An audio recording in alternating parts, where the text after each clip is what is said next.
Oh, okay. So I wanted to do a video on race and racism within the Latino family I grew up in. Because I'm not gonna act like I know everybody. I can speak for everybody. I can't. I can speak for. I can't even speak for them. I can just speak on my experiences, and that's it. So I have a white Cuban grandfather, okay, a criollo, a real white Cuban, a real white person, a real European, non-mixed, no African, no indigenous, a full-blooded European man. God bless him. So I wanted them, and I got his wife, my grandmother. She was from the coast of Ecuador. She was a mix of indigenous, Spanish, Sephardic, and African. She has some African in there. Shout out my abuela. Shout out my abuela. I love her. God bless her. Rest in peace. And my mom. Okay, that's my dad's side. My dad is from Puerto Rico, Rio Piedras, Puerto Rico. Okay, born and raised, nacido criado. Okay, anyways, yeah, my dad was born and raised in Rio Piedras, Puerto Rico, Borican. Shout out the island. Shout out to him. So yeah. So there we go. That's one side of my family. And my dad has two brothers, and a fully white Cuban half sister that he didn't grow up with. That's a long story. I'll probably talk about that in another video. So there we go. That's one side. My mom is from Queens, Nueva York, New York, a New York girl from Queens, Ecuadorian. She's Ecuadorian. Two parents from Ecuador, mother from Quito, father from Quito. Okay, her dad, You've probably seen my DNA result videos, and it's like been the base of what this channel's been about, kind of. So her dad, her paternal grandfather was mostly Quichua, mostly indigenous Ecuadorian, and her paternal grandmother was mostly white, and her mom is a castizo. Her mom's mostly white, and yeah. So but why is this important? Okay, this is important because this is race. This is what this video is about, okay? So my mom came out white with green eyes. But my aunt came out, well, she was lighter when she was younger, but she's brown. She turned brown. And her and my grandfather, they're actually darker than a lot of our real indigenous people, believe it or not. Because American Indians don't come in one color. They really don't. You can look up the Sachila, that's Tsachila, from Santo Domingo de los Achilas. So yes, they are a very fair-skinned tribe. They almost have like Asian type skin, like it's a yellowish, really light brown skin tone.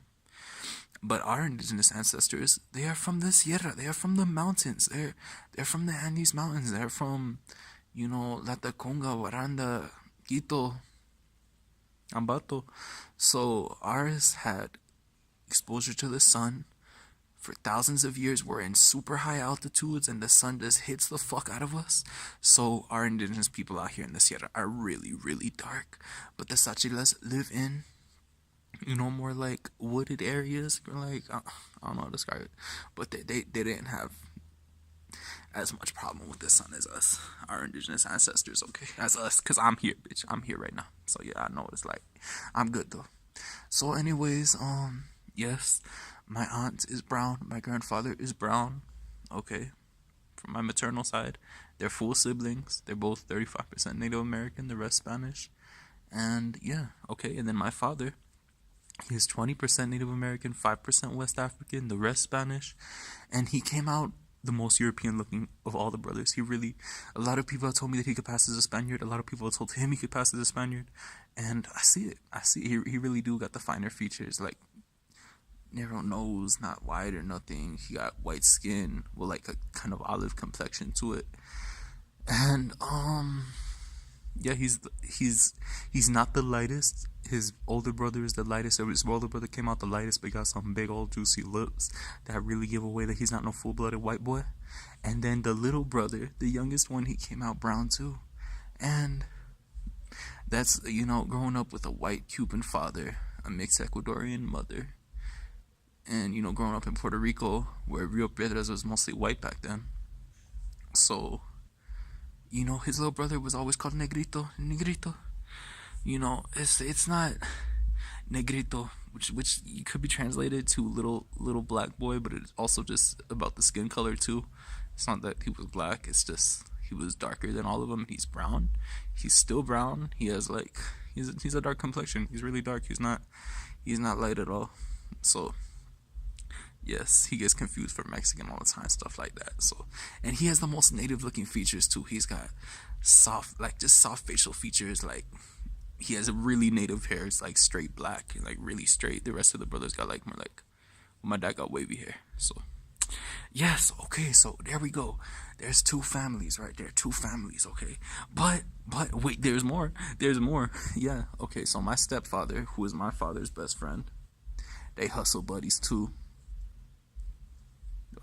I'll probably go into more detail on this in my future videos. I probably definitely will. But yeah, they hustle buddies, man. So they've been best friends for the longest time. And you know, when my dad left my mom, because you know my dad a pimp, my dad a player. He mujeriego, you know, he like getting with a lot of girls, you know. So he left my mom's, and my mom's like, my mom slit her wrist. My mom's like, I'm gonna kill myself, and my dad's like, chill, I'm gonna send my best friend. Ooh, shout out, my dude.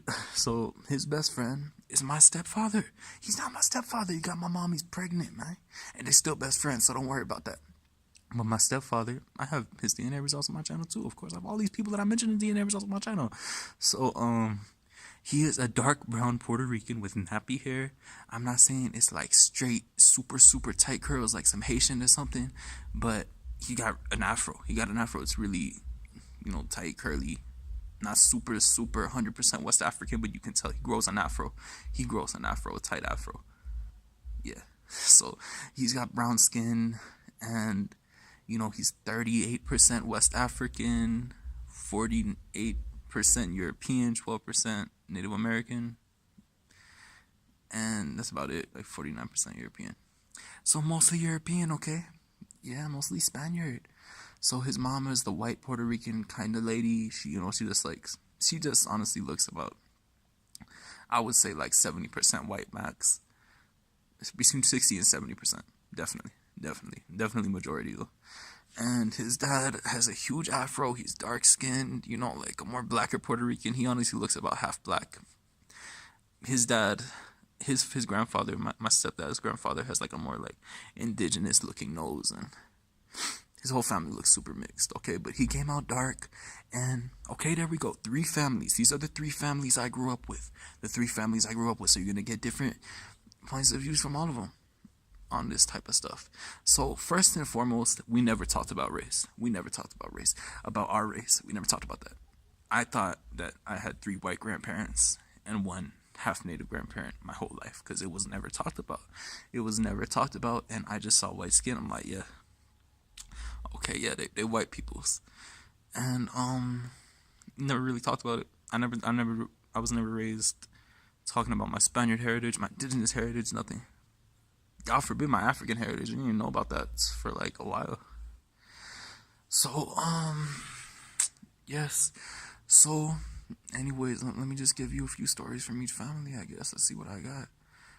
Well, my grandparents all came to USA in the 1960s.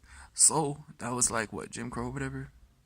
That's what, yeah, I don't know everything. I don't know words that much, but you know what I'm getting at. Like, people had to sit on the back of the bus back then. You know, black people and shit, brown people, whatever. So, okay, well, my Ecuadorian grandfather, you know, 42% Native American, 44% Native American. I'm sorry, ancestry updated you, right? But, he said he never sat on the back of the bus. He said, nah, I'm not black, so I'm not gonna sit there. My grandpa always had this, like, my grandfather grew, well, you gotta give every individual story. You really got to. You can't just, my grandfather grew up in a huasipu. You heard me? My great-grandfather was a huasipungero. If any of you got any shit to say about that, it's cool, because that was a fucked up system. But y'all don't know. Y'all really don't know. My great-grandfather was not racist. My great-grandfather did so much for his indigenous people, and he stood up for their rights, and he was mostly indigenous Quechua himself. He spoke Quechua fluently. That's why he was able to like connect with them on that level. He taught them how to read and speak in Spanish. He taught them how to read and fucking write. They didn't know nothing. They didn't have no education back then. They only knew how to speak Quechua, and he cared about them. And one time, I just gotta give a quick story, okay? One time, a priest, there's this thing called el diezmo. They'll take like 10% of the crops that you got, 10% of the animals you got, and that's what the church would do. So, this priest took one of my great grandfather's sheep that his brother-in-law just gave to him, and my great grandfather was not fucking having it. Like his Indians, huasipu it was this farm, it was this system kind of thing, like kind of like indentured servitude. Like it would come with three indigenous families. They would work on the farm, raise guinea pigs, take care of the crops, everything like that, and that was it. They lived on it, worked on it, and that was it. Yeah. So my great grandfather was in the military. He owned a huasipu. So anyways, one day the priest comes, my great grandfather's not there. The indigenous people are like, they're all Quichuas. So the indigenous Quichuas from that region. It's in Tupigachi. That's Tupighich. Wait, Tupigachi. Tupigachi. Tupigachi. So that's still in Pichincha, I think, yeah. So anyways, so the indigenous people on the farm, they were all like, no, patron, like our boss won't want you taking those sheep. Those were just given to him. And the priest like, I don't give a fuck. I'm a man of God, okay? You give me that fucking sheep right the fuck now, Indio de mierda. Give me that shit. I am God on earth, okay, bitch? I am God's messenger. Give me my motherfucking sheep. This is the diezmo. You have to, or you're going to heck, dude. You going to hell. You going to hell. You gonna burn up. You want to burn up, little Indio? They're like, nah, you right. Take the sheep. So they took the sheep. My great grandfather comes like, where the fuck is my sheep? And they're like, the priest took it. He's like, fuck that, let's go get my sheep. And he clipped like the ear on all his sheeps. So then he goes to the priest. He's with his little Indio. It was Antonio Tuapanta. So y'all know I'm not bullshitting. This is an Indio my grandfather grew up in. My grandfather was there. My grandfather was not even 8 years old at this time, and he was there. He went with his father in the Indian to the priest's place to get the sheep back. So my great grandfather goes up. He's like, where the fuck's my sheep? Dude's like, I don't know what you talking about. You Indians gave me the shit. They said it was cool. And he's like, and his little Indian's like, but they don't know, we didn't give him the shit. We wasn't agreeing with this at all. We didn't want him to do this. He just did it on his own accord. And then the priest like, man, shut the fuck up, little Indio. Disrespectful. How they racist as fuck, bro. A lot of racist people and fucking higher up people out here back then, especially. So anyways, my great grandfather is like, Antonio, go get the sheep. Go get them. We getting the fuck out of here. So Antonio goes to get the sheep. The priest storms in his house. He pulls out a fucking shotgun. He shoots Antonio in the fucking back. My great grandfather, all he sees is the blood from Antonio's white shirt, seeping out his shirt, just a whole bunch of blood. He's like, oh fuck, he just killed my Indio. What the fuck? He fucking socked the shit out of that fucking priest. He socked the fuck out of him. Dude was on the fucking floor. Dude fell the fuck down. My grandfather's like, holy shit. It's just a little kid. He's seeing all this. So my great grandfather he was atheist, 100%. He hated religion. He thought that shouldn't. He hated Catholicism, especially, and he didn't want any of his sons doing that. He thought of it as more as a feminine thing, so the girls, it's okay to do that, but the men, fuck no, that's not real. He always called out that bullshit. He hated it. He hated Catholicism. He hated priests. He hated all that bullshit. He was very liberal, nobody thought like that back then, and most people still don't today. Most people here are Catholic. They're really brainwashed. They don't think for themselves, but he thought for himself. He was an atheist. He didn't believe in any of that bullshit. So, anyways, he socked the fuck out of that priest. He socked the fucking shit out of him. Dude on the floor. He's like, you won't watch. I'ma curse you. But then Antonio gets up. It turns out it wasn't really real bullets. It was like a bag of salt. I don't know how to fucking describe it. I don't fucking know, but that's what my grandpa told me. So, but he was bleeding heavy. They got the sheep, got the fuck out of there. Okay, that's another time. Another Indian, who's this? Eduardo Cabascango, I think. Quechua last name. You see me? So anyways, another Indian was walking home one day. My grandfather and his siblings lived in the city. And, the Indians, they loved my family. There was no hate, there was no racism, there was nothing like that. They treated their Indians with respect. My great grandfather would tell my grandfather and all the siblings, you gotta make your own bed. The mates can't be doing all this by themselves. He wasn't like that. He wasn't like the other people. Like, I've heard a lot of fucked up stories out here from other people in my family, like my whiter side. They really treat their mates like shit. They treat them like they're subhuman, like they're Indians like they're subhuman, and that's fucked up. But his father being mostly indigenous, they didn't treat him like that. I guess you could say that's why. Probably is. He probably had a lot more sympathy because he was a little Indian man himself, a little cholo. So that was that. Anyways, So Eduardo Cabascango, he's walking. I don't know if I got the names mixed up. I might have the name. I think the first one might have been Eduardo, and this one might have been Antonio Topanta. But he's an elder, and one thing that my grandpa would always tell me about him is that Antonio. I think this is Antonio. I'm gonna go with this Antonio Topanta. So Antonio had all white hair, and that's really rare for Indians because most of Indians out here have all black hair, and that's still like that. Still have all black hair until the day that they die. My great grandfather had black hair until the day that he died. A full head of black hair. His father had full head of black hair till the day he died. So having white hair and being an Indian man was not normal. That was out of the norm. So that was one thing that really stood out about him. So he's walking to Quito one day. He's bringing them like chickens, coolies, eggs, corn, choclo, choclo, yeah. A whole bunch of crops, a whole bunch of cosecha, just bringing it all to Quito. He's walking. He's a little Indian. He don't know nothing about roads and that. He's mostly lived a rural life his entire life. He was an elder, so yeah, like what in the 70s, 80s. So he's walking down Quito, and this fucking sports car fucking hit him while he's walking across the street and killed him. Like almost, well, he was in the hospital dying. So yeah, he killed a little Indian man, and this was a upper class, white Ecuadorian with a lot of money. He was a teenager type shit, like maybe in his early 20s something, my grandpa tells me. So he was a youngin with a lot of old money, so he didn't give a fuck. He didn't give a fuck that he just killed an Indian. Did he stop? No, the fuck he didn't. But somebody saw his car, they knew who he was, they found out, he died in the hospital later on. My great grandfather got the call, he went to visit him, died. And my great grandfather, he went to court over that, and he at the end they only paid like 3,000 sucres for like what happened, and I cannot tell you how much 3,000 sucres is. I don't know. We don't use sucres here anymore, but you could say like just a few $100 basically, just a few $100 if that. So just like for the funeral expenses, the dude got no jail time, got off scot-free, and my great grandfather's like, how is the life of a human being worth 3,000 sucres? Indians didn't have no rights like that back then. That was like what, the 40s, the 50s. Indians didn't they weren't even seen as like fucking humans back then, and that's really fucked up.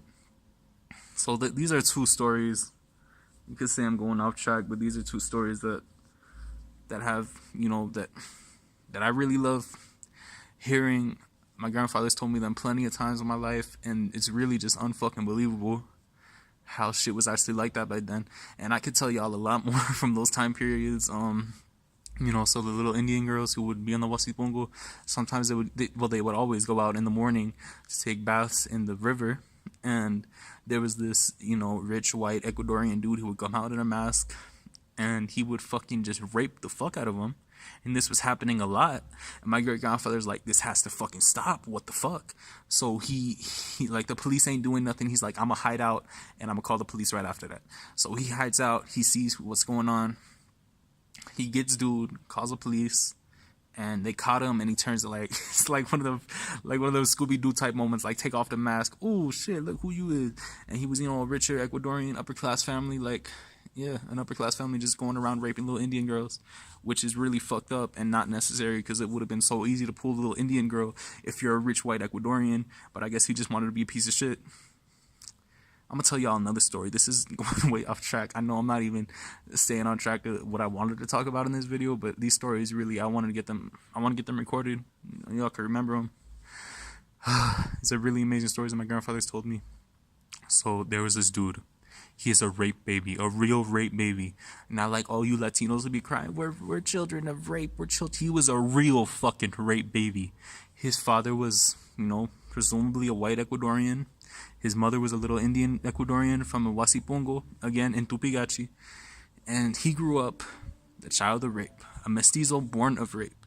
He had a bigger build, he was taller, more muscular, he knew how to fight. He wasn't like the Indians around there. He wasn't like the Indians, he was a mestizo.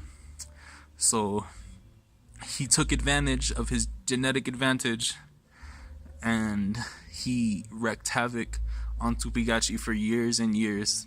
He just straight tormented so many indigenous people. Again, one of the indigenous people I talked about, this one is Eduardo Cabascango. One day, Eduardo Cabascango, so this dude, his name is Maldonado. he was just a real piece of shit. He was born in a fucking horrible fucking situation on a Wasipungo Indian mother, a child of actual fucking rape. A real rape baby. He grew up in a horrible position. He hated his you could just imagine that he hated his surroundings. He hated being who he what you could just imagine what goes on in a rape baby's fucking mind when they're born into a situation like that. So he would just torment indigenous people. He would rob them of their cattle, of their horses, kill them, sell the meat, shit like that. A really bad fucking dude. So one day, Eduardo Cabascango was walking, and Eduardo Cabascango is a twin, and he was married to a twin, another indigenous twin. So, and his brother was married to the other twin. Shout out them. Two twins. They're getting married. That's beautiful. So anyways, Eduardo Cabascango was walking with his wife.